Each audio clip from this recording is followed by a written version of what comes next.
Well, hello and welcome to another episode of Diving Deeper from Longfleet Baptist Church. My name's Ken, I'm the minister here, and I'm joined again by Janet, our church secretary. Hello.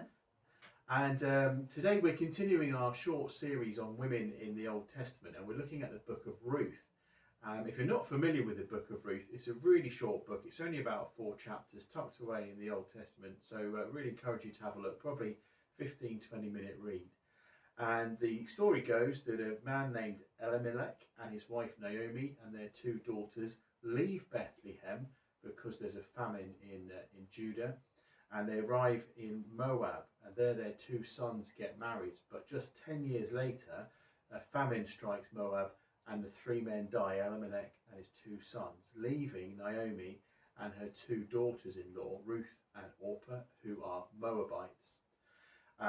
Ruth and Naomi return to Bethlehem. Orpah stays, goes home to her parents in Moab, and there in Bethlehem, Ruth and Naomi are taken under the protection of a man named Boaz, who marries Ruth in the end, after a bit of dealing over land and family and things.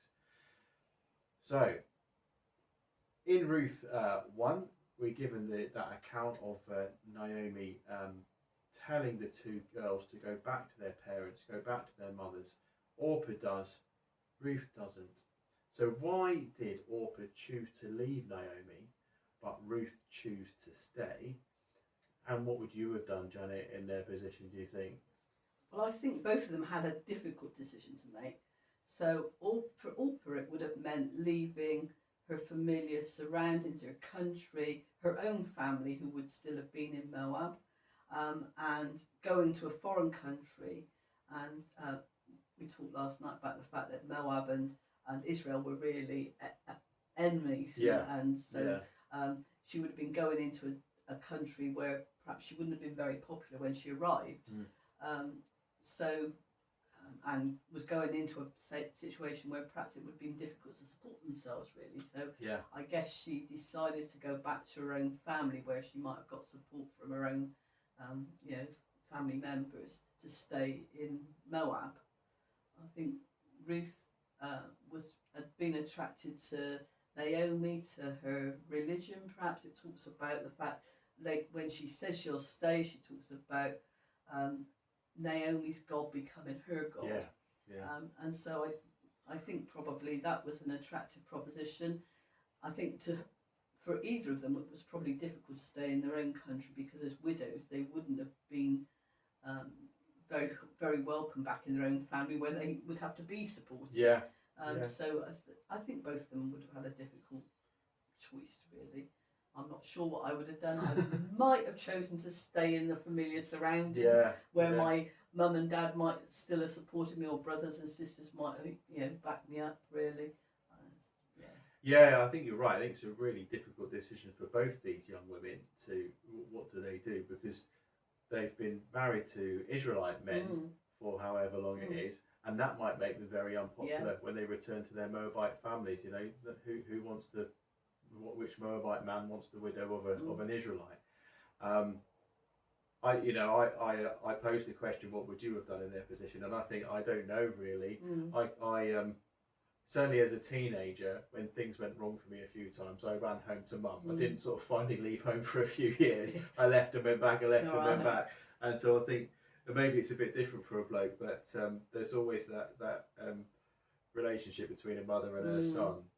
It's always nice to run back to mum and know that she'll look after you. But I don't know what Orpah's family dynamics were, or what Ruth's family dynamics were. But I think you're right that there's something about Naomi's faith. There's something about that Israelite faith that attracts Ruth, because she says, "Your people will become my people, and your God will become my God." So she's attracted to that. And then in Ruth 3, this is where Ruth is working in the field. She's gleaning the field. So a man named Boaz owns these fields outside Jerusalem. He's a distant relative of Naomi, and following the Israelite law, he doesn't fully glean his fields. He leaves leftover grain, and he leaves the edges so that the poor people can come and gather that. And that's what Ruth does to support herself and Naomi when they get back. And then in Ruth 3 verse 11, Boaz says to Ruth, "And now, my daughter, don't be afraid. I will do for you all you ask. All my fellow townsmen know that you are a woman of noble character." And that phrase, noble character, is the Hebrew eshet, chayil. And we find that in Proverbs. I think it's Proverbs 31, the wife of noble character. Yeah. And it's exactly that phrase. The wife of noble character is that eshet chayil. So why do Boaz's people, the people of the town, recognise that Ruth is that woman of noble character? I think they saw the way she was looking after Naomi. And I think they saw the fact that she was prepared to really work hard. She didn't let the grass grow or the wheat grow under her feet. She was out as soon as she arrived back in Bethlehem. Naomi told her where she could go to glean grain to support them, and off she went. She didn't say, "Oh, I'm not going to do that. That's a bit beneath me." Off she went and did what needed to be done, really. And that Proverbs 31 passage where it talks about the woman of noble character, all of those things, she gets up early, she works hard, are things that are characteristics of a woman of noble character as portrayed in the Bible, really. And I suppose they would have also respected her loyalty and commitment to Naomi and actually coming back with her and not leaving her to make a journey from Moab on her own. It's funny, just as you were speaking then, it struck me that our worldly understanding of a noble woman would be a queen or princess upon a throne and lots of servants looking after her and doors being opened for her and red carpets and things. A very privileged individual. And yet the Bible's understanding of a woman of noble character is that she's going to be getting up early, she's going to be working hard, she's going to be looking after her children, looking after her mother-in-law in this case. And so Boaz's people recognise that Ruth's hard work and her loyalty to Naomi. Already at this stage, he calls Ruth my daughter, which gives you an indication that he is putting his protective arms around her. But this is before any sort of talk of marriage or anything. He's already protecting her, even though she's a Moabite, even though she's not a blood relative. He still considers her to be a relative.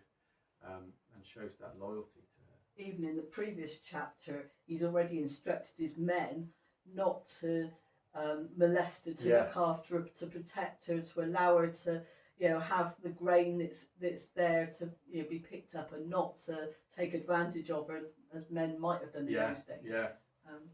Yes, I mean, I can't, not being a woman, I can't imagine what it would have been like. Well, I can begin to imagine what it would be like to be in a completely strange country, completely strange land, and to be following these men that are harvesting, probably big, rough and tough men, and this woman from a different nation. She's probably quite scared for her safety, and Boaz, as you say, instructs the people to leave her alone and actually to be generous to her. So in the Rabbinic tradition, in the sort of Hebrew tradition of this book, they use the word chesed, and it means something like loyalty, but it's more than loyalty; it's deeper than loyalty. And they see that this is at the heart of this book. So Naomi shows loyalty to her husband by going with him to Moab. She shows loyalty to Ruth and Orpah, and Ruth shows loyalty to Naomi and to her family, and Boaz shows that chesed loyalty to the two women, Naomi and Ruth. But as you read this, as we went through our Bible studies, was there any other word or theme that came to mind as you read this, apart from that sort of loyalty? Was there anything else that sort of you went, oh yeah, that's a key theme in this book? Well, on Sunday you referred to an army set of disciplines for the core values of the army, and one of those was selfless commitment. And I think, because this book's about Ruth particularly, that she really showed selfless commitment. She could have just gone off and done her own thing, looked after herself and not worried about Naomi, but she stayed committed to her mother-in-law, and so that was another word or another phrase that came to mind when we were looking at it last night. Yeah. And clearly also she was somebody who respected her mother-in-law, and respected Boaz as well, I think, you know. Yeah. And that comes out later in the story, you know, that she showed respect to him and to her mother-in-law, and, you know, was somebody that I say was a woman of noble character. Yeah. And I really see this book as a book about character, and especially Ruth and Boaz, their personalities, their characters, and you know, having been an army chaplain and a soldier, the army's core values are sort of drummed into me. They're still there, and they are courage, discipline, respect, integrity, loyalty, and, as you said, selfless commitment. And I see all of those in those two people, in Ruth and Boaz, especially in Ruth. That courage to go back, the self-discipline to get up, respect.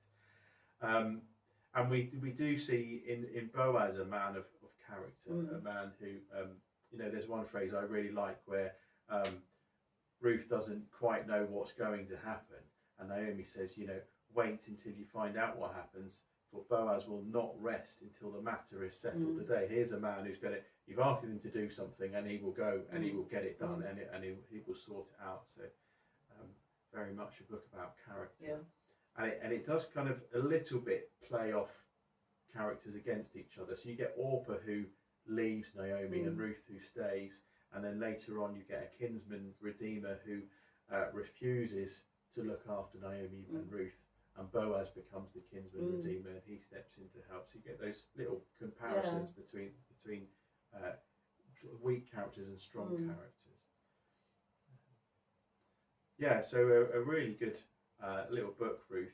And interestingly, Ruth then is in the genealogy of King David. So this Moabite widow is the grandmother of King David.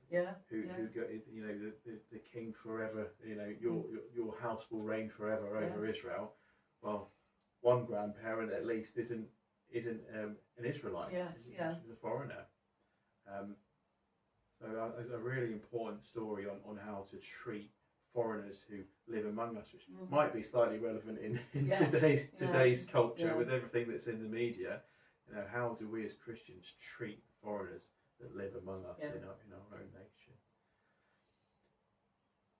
So there we go, a little bit of a quick look through the Book of Ruth. Tune in next time for Esther.